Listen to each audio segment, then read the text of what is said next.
Hello and welcome once more to Red Gaming Tech. My name is Amata. Today is the 9th of December and I'm here as always to give you your daily dose of your latest gaming news. This time I'm bringing you a little bit of an update from League of Legends.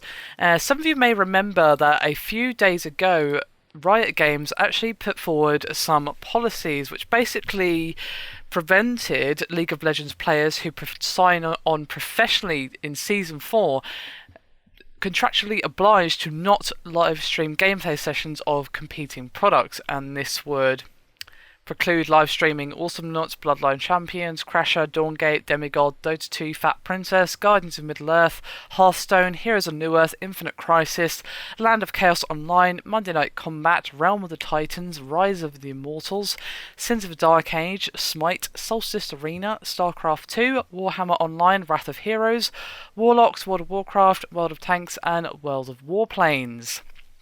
Now, since there has been a rather large outcry of negative community reaction regarding this particular set of rules, Riot Games has elected to change these policies.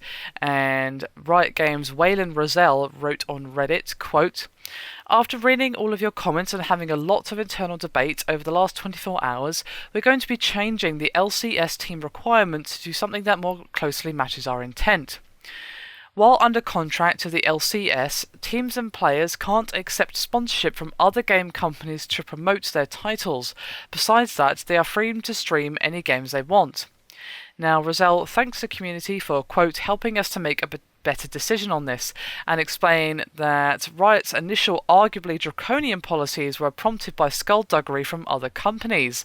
And he wrote, quote, "There have been instances of other game studios trying to buy access to League fans by using or trying to use LCS teams and players to promote their competing games on stream. The way we chose to deal with this was clearly an overreach. It hit our goal of preventing companies from advertising through LCS players, but also encroached pros' ability to have fun and entertain viewers during long challenger queues, and we realised that's not cool."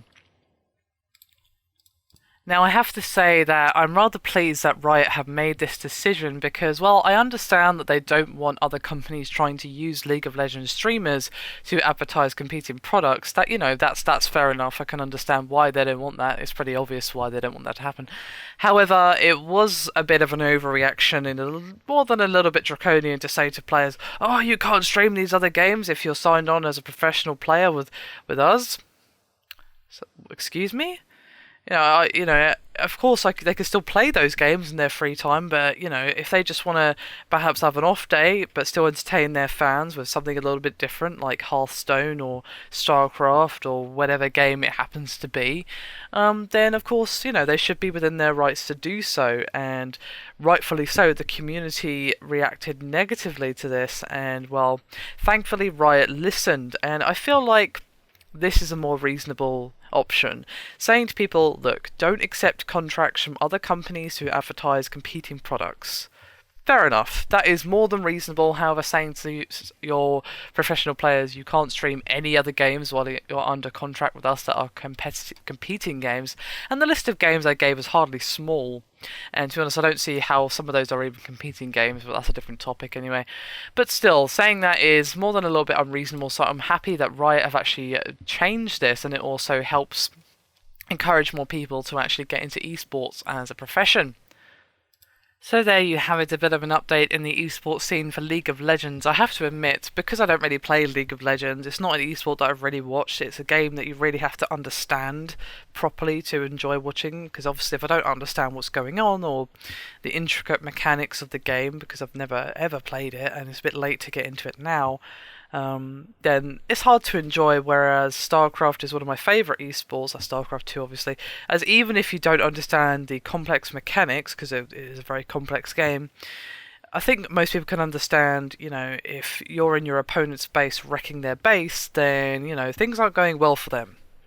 Obviously there's more to StarCraft than that, but it is a little bit like a game of chess in a way, and of course League of Legends is a very different beast, so still, it's nice to see because even if I don't watch League of Legends as an esport, it is of course one of the biggest esport games around at the moment, if not the biggest. I'm not exactly sure on the numbers on that, but I wouldn't be surprised if it's the biggest.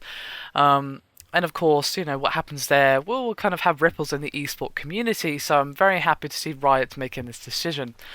Anyway, that is me done for this video. Hope you've enjoyed it. Thank you very much for watching, and I'll see you next time.